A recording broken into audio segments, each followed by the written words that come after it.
and I'm from Marietta, and I'm going to keep all my teeth. I shouldn't have said that. I probably just jinxed it.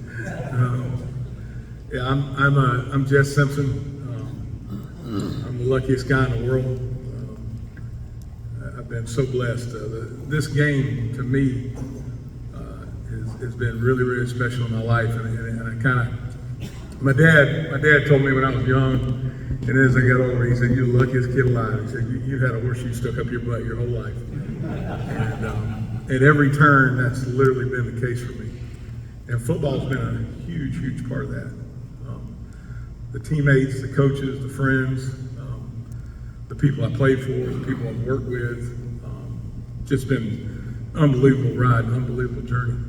Born and raised in Marietta, Georgia. I'm Howard Jesse Simpson IV. My dad was Howard Jesse Simpson III. He's a lot better man than me. We lost him in December. But I grew up in Marietta, where he was a legend, a hometown legend, and as good a man as you'll ever meet. And kind of grew up trying to walk in his shoes.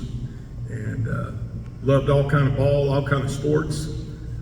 And my dad went on and played it out. He went and played at Auburn, and then played a few years in the NFL. And me growing up, I was dying to play football, and he always told me he wouldn't let me play till I got to high school. And so, you know, for my whole life, my buddies would get to play, and I felt like it was going to take forever for me to wait my turn to actually get to play. And so got started late, played for Coach Ray Broadway my sophomore year at Marietta. And then Dexter Wood came to Marietta High School my junior year. And, you know, in some ways, a real life-changing event for me happened. I guess that was 1986 when Coach Wood got there. Coach Wood became a coach to me, a mentor, a second father, and it's had a huge, huge influence on my life. I was lucky enough, I had a good senior year at Marietta, and got a scholarship to Auburn, which, as you can imagine, growing up with my dad, who he was, that was a dream come true. And got to go to Auburn and play for Coach Dye. And when I was done playing, I kind of got into coaching on accident. This is kind of fun talking to you guys, because I feel like I'm in a room where people just absolutely love football. And there's not enough of that anymore. It's cool that you guys get together. I'd love to be the member of this club and eat some more catfish. But I got done playing at Auburn, and my dad always wanted me to my dad was in construction, always wanted me to go into business with him. And that summer I was home, had another couple of years left, about a year and a half left to get my degree. And I was a slow learner. And Coach, I got home from work and Mom said, "Coach Dye called me." I said, "Coach Dye called me?" She goes, "Yeah, Coach Dye, he left this number for you to call." That's back before we had cell phones and all that stuff. So I called Coach Dye, and he said, it was probably in the middle of July, and he said, "Son, you need to get back down here. I want you to coach." And I said, "Coach," I said, "I ain't gonna coach." And he said, "Jess, you need to get back down here and coach and give this a try." And I talked to my dad about it, and you just couldn't say no to Coach Dye. And that was in the middle of July, and I was back down in camp a couple of weeks later.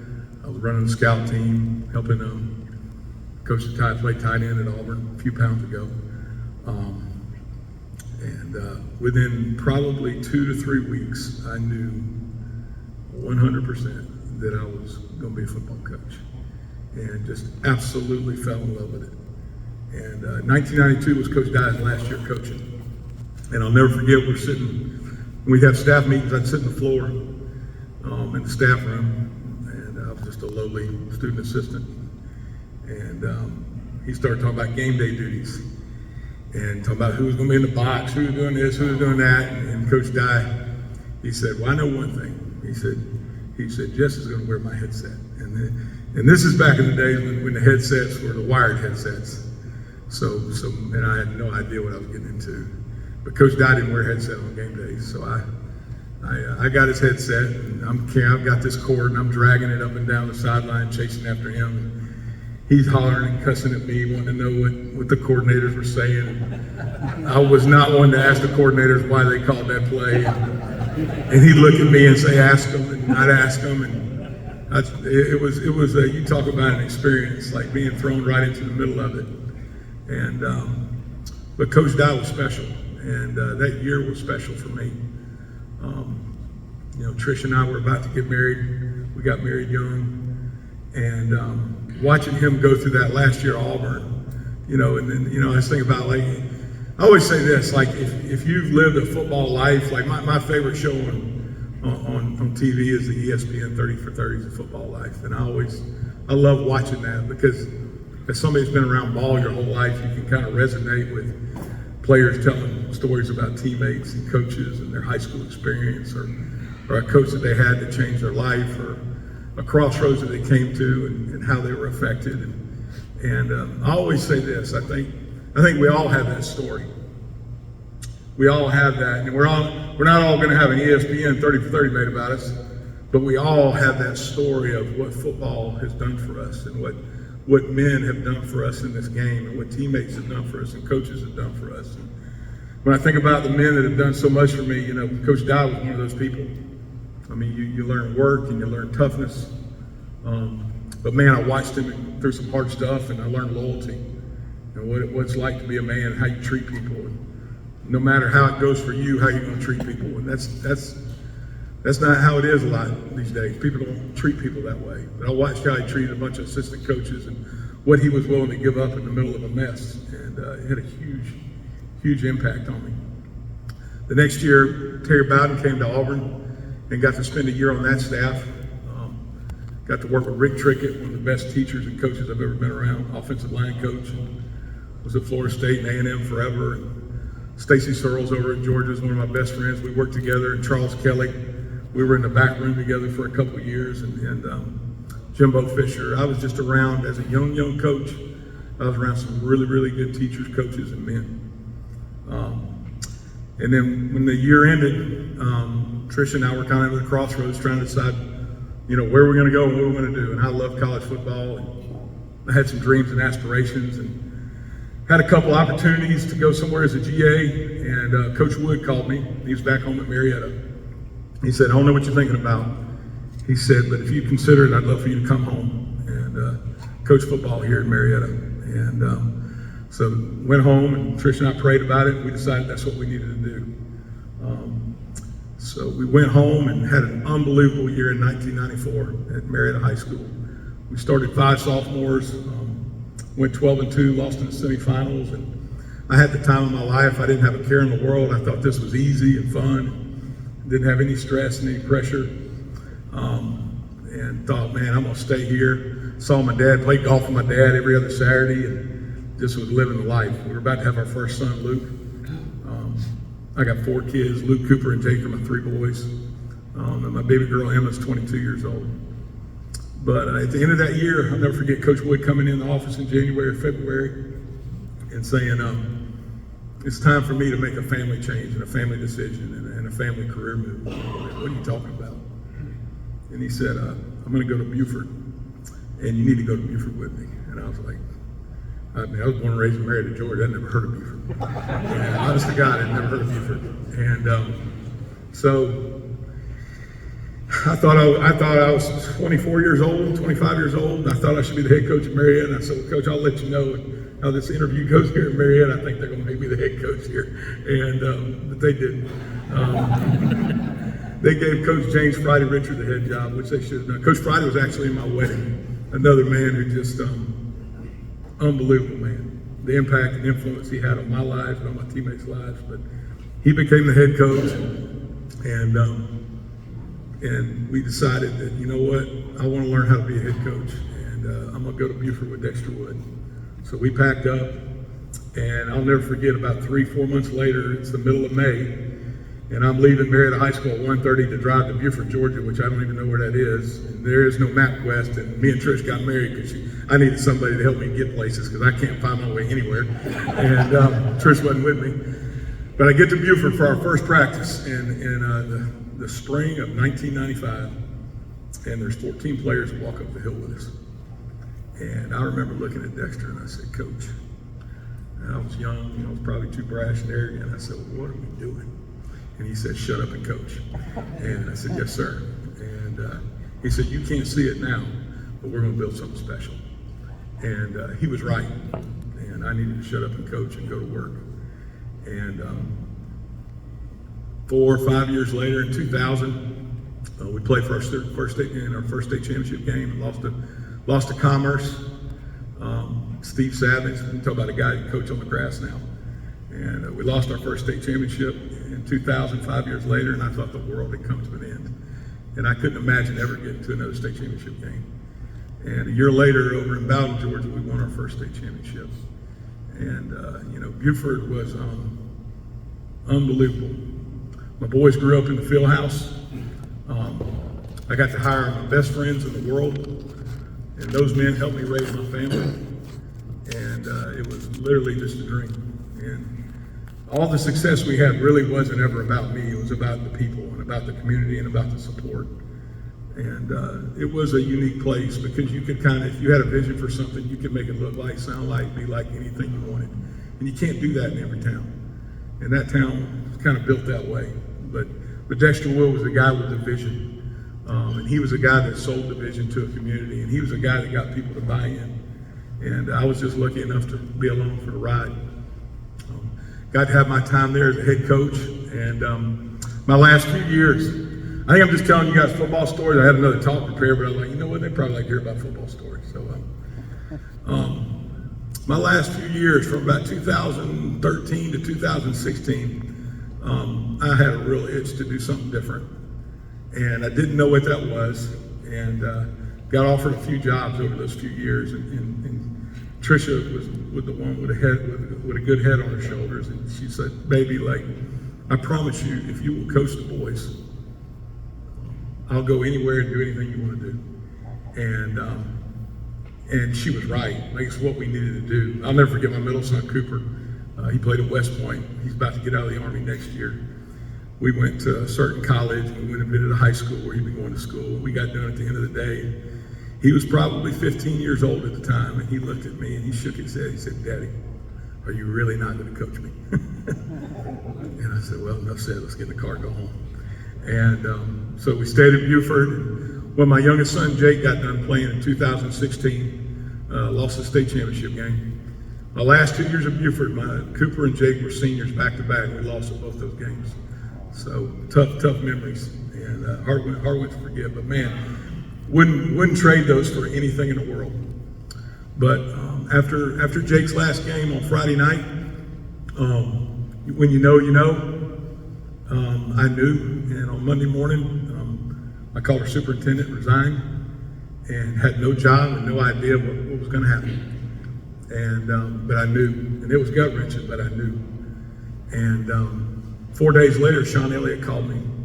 He was at Georgia State, just taking a job at Georgia State, and he said, "Drive down here." And I've been my whole life. I've tried to be extremely thoughtful, thorough, seek wisdom.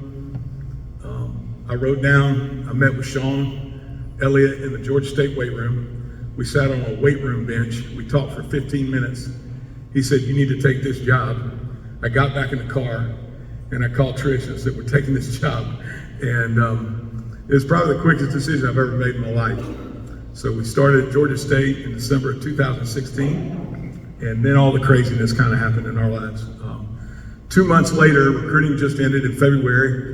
And on a Friday afternoon on Valentine's Day, I'll never forget, I get a call from Dan Quinn. And I've known DQ for probably 7, 8 years, and spent a lot of time talking ball with him. Dan Quinn, interestingly enough, is one of those NFL head coaches that kind of cut his teeth as a defensive line guy. So we talked a lot of football over the years. I got to know him when he was with Will Muschamp in Florida, and we'd go down there and spend some time. But he said, "Jess, I've always wanted to work with you. Would you consider taking this job?" And he said, "I have an assistant D-line job." And I said, "Coach," I said, "I just took this job with Sean Elliott. I can't come work for you." And he laughed and said, "Call Sean Elliott," and hung up the phone. So all right, so I picked up the phone and called Sean and Coach Elliott. He said, "Before you say a word to me, Jess," he said, "you got to take that job." And I said, "You got to be kidding me." He goes, "No." He said, "You're 46 years old. This is an opportunity of a lifetime. You got to take this job." And so in 2017, I was the assistant D-line coach for the Atlanta Falcons. I walked into my first staff meeting, and I figured out real quick I wasn't the assistant D-line coach. I was a GA/QC. There was about 8 of us in that room. And probably the hardest, I love to work and I love football, but probably the hardest I've ever worked and had the most to learn that I've ever had to learn in my life in the year 2017. And I remember telling Trish, I said, baby, I don't know if I can do this 2 years, but I can do it 1 year. And I said, my goal is for 1 year, I won't say no to anybody who asks me to do anything in that building. I'll do every job. I'm gonna humble myself. And after a year, we'll figure it out. And a year later, had a great experience. I honestly thought I was going to Alabama, interviewed with Coach Saban, and another great story for another night. I ended up not getting the job in Alabama, and Coach Saban hired the D-line coach in Miami, and Mark Rick called me probably 30 minutes later. And Trish and I got on an airplane and went down and spent the day with Catherine and Coach Rick, and one of the greatest experiences of my life. An incredible man, incredible leader. He's a real man, he's a real competitor, but the love he has for the Lord and the love he has for people and the biblical principle behind everything he does just absolutely blew me away. So all along this journey, there's Mark Ricks in my life, my dad, there's Dexter Wood. My favorite story about Dexter Wood is this, and I remember telling Coach in January, we had a long talk about Dad, and I said, you know what, Coach, but I still got you. I can still call Coach Wood. But the power and the influence that coaches have is second to none almost. It's unbelievable what the responsibility is that you have. When I met Dexter Wood in 1986, I was walking down the hallway, probably asked the teacher to go to the bathroom because I just want to get out of class. And Herb Garrett, our principal, was walking down the hallway with Dexter Wood. He looked like he was 6'8", walking towards me down the hall. He's our new coach, about to be introduced at school. And we had played Coach Wood my sophomore year. And he had been at Laster High School and they'd beaten us. So as I walk up, I see Coach and I walk up and I start to extend my hand, I start to introduce myself. And he says, I know who you are. You're Jess Simpson and you're gonna do great things. First words that man ever said to me. And that always reminds me, I've coached, I went back to Atlanta as the defensive line coach for 2 years, spent some time in Miami, just had an incredible 2 years at Duke. I don't care what level you're at and what you're doing. What I know is this, I can't wait to wake up every morning and to get in that room with those 15, 16 defensive linemen and to speak life into them. I'll never forget, I was speaking a few years ago, probably about 15 years ago. And when I got done, I was about to leave. And there was a guy getting up named Jeff Duke who was starting to speak, and I guess he was employed by FCA. And he gets up and he starts talking. And I mean, I'm supposed to go somewhere and I'm supposed to leave and I can't leave. And I sit down and listen, and the most powerful thing I heard that day, and I've seen it in Coach Wood's life, I've seen it in my dad's life, seen it in Coach Rick's life, and 100 other coaches' life, was he said this. He says, a coach, he said, the crossroads that we all come to as a coach is we got to decide who we are. Because we've all had this as guys and men that have played ball. He said, you're either going to be a transactional coach or you're going to be a transformational coach. And the transactional coach is a guy that's just pushing your buttons. He's just trying to figure out how to get out of you what he needs out of you. The transformational coach is a guy who's trying to win your heart. He's the guy that's trying to speak life into you, be a truth teller. He's the guy that's trying to show you that there's more in you than you ever thought you could do, believe, or achieve. And my whole goal as a coach has always been like Coach Dye said. When I'd always go down in the spring and have lunch with Coach Dye. Anytime I could, down to Novasoga to his farm. And he'd take me to lunch at his favorite little meat and three place, Panny and George's. And I'll never forget asking him, I said, Coach Dye, why'd you get into coaching? And he said, that's easy, Jess. He said, because I wanted to make boys feel the way my coaches made me feel. And honestly, that's it.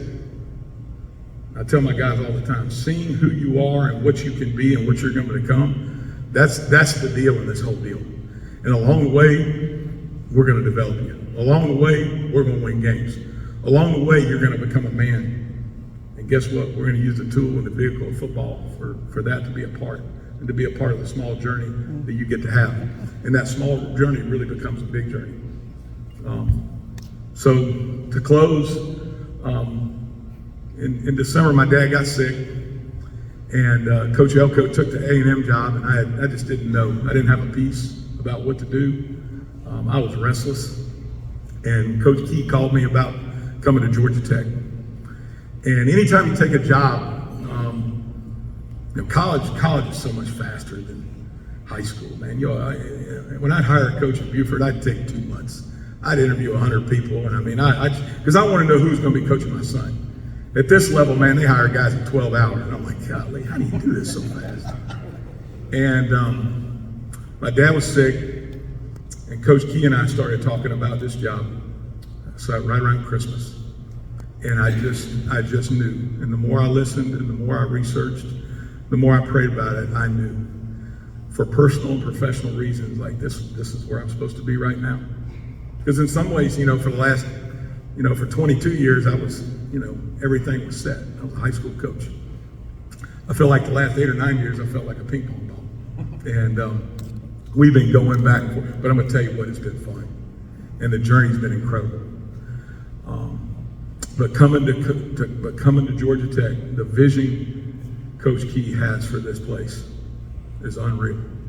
And when you get one of your own to come home, nobody cares more than that person. They always say, man, surround your people that care as much or more than you do. Like, he cares. And he loves that place, and he loves those people. The men that he's hired, the offensive staff, he hired our DC at Duke, Tyler Santucci, who coached my youngest son, Jess Simpson, at Wake Forest, 8 years ago. And who's like a brother to me. And the room of men that we have that are coaching and pouring into kids every single day, it's like we spend an innate amount of time pouring into these players more than just football. And it's real. And we're watching a bunch of young guys grow. That's what we're watching. When you see the vision with Jay Batt, so I don't know if you know our AD, Jay Batt, and Coach Key, both of their last jobs were at Alabama.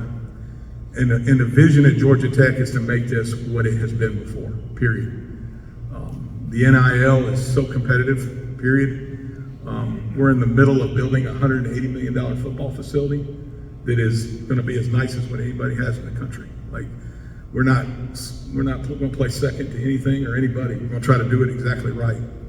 So when you combine, for me, the vision, the men, the plan, what's in place, then you go to personal and family reasons of Trish and I became grandparents in January. My oldest son, Lough, they had our first little grandbaby, little Melda. And my 4 kids are all within an hour of where we live right now. I knew this is exactly where we were supposed to be. So with that being said, go Jackets. Thank you so much for having me here.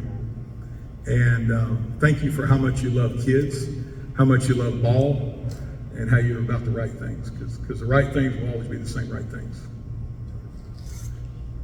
I got to do questions. Hey,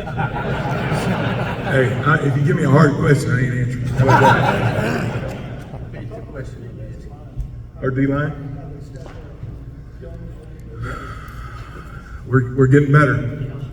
I'm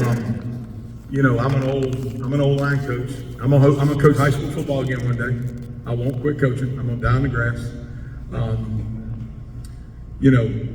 Last year's bunch was ranked, I think, 125th in rush defense. I think right now we're top 20 in the country.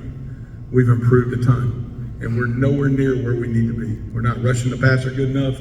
We're not affecting the quarterback good enough, but these kids are tough, and they're competitive, and they're coachable, and they're improving.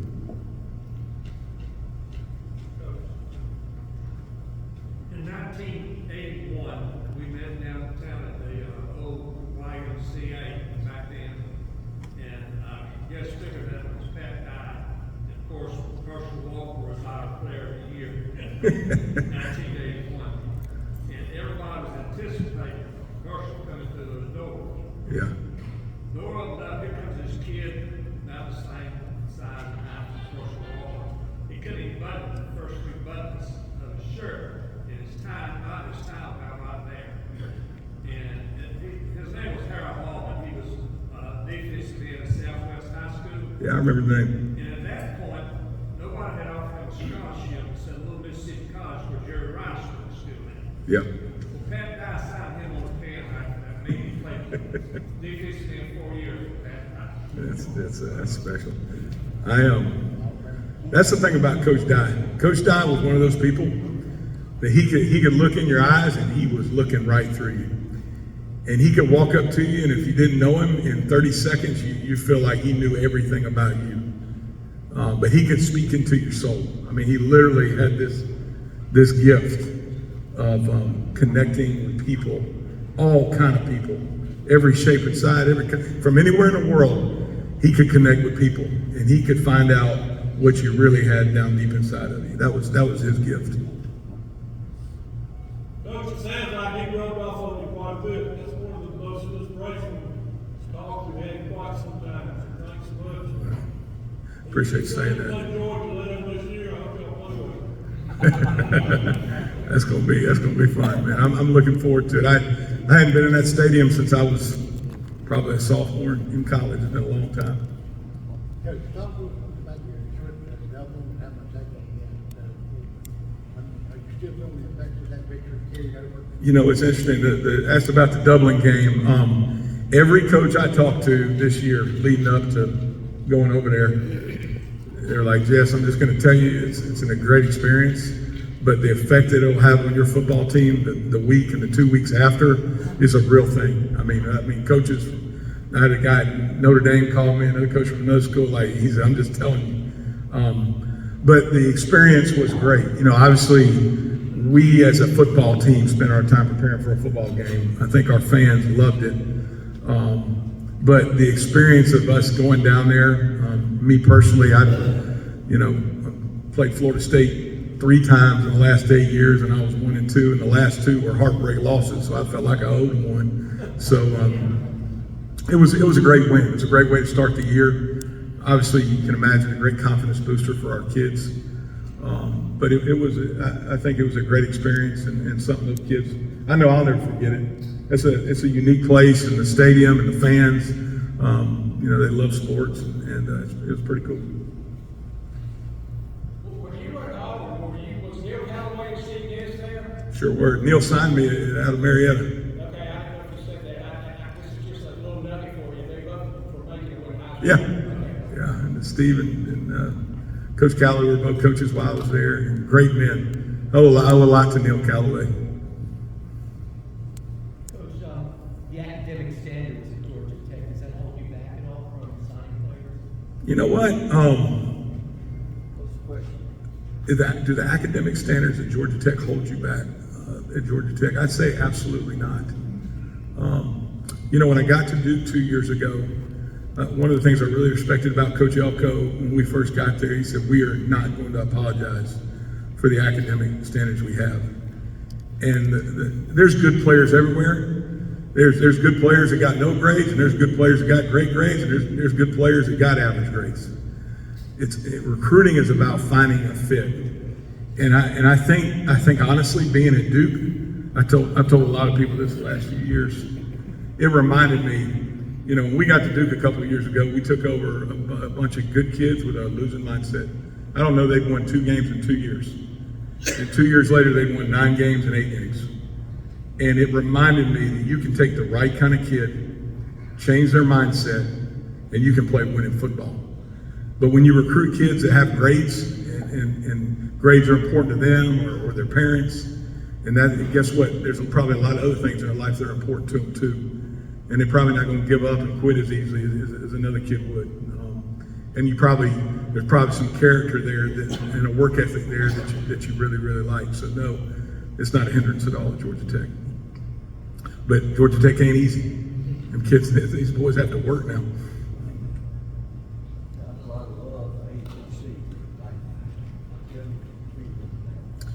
You know what?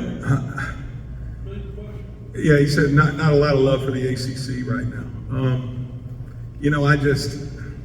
That's hard for me. If you look, spending 3 years in the NFL, and that comes up in recruiting a lot, right? You don't care if a guy came from the SEC, the ACC, you don't care what conference the kids can play. And, you know, I've been on all sides of it, as a player, as a coach, as a parent. And I think when you really step back and look at it, yeah, obviously that other conference is doing really, really good. They got some really, really good programs in it. But I don't know if it's as far away as maybe the media wants you to think all the time. Y'all like Duke next week, are you doing the game plan? Well, that's a whole new staff at Duke. You know, so they're different on offense and they're different on defense. But it'll be bittersweet seeing those kids. There's a lot of boys I really care about and miss, and but it'll be fun. It'll be a great game. All right. One more. Go ahead. Sorry. I don't want to be a bad guy.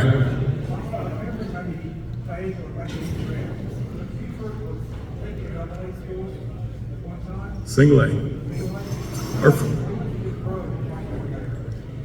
A bunch. I think when we first got there was probably a little less than 300 kids in the building.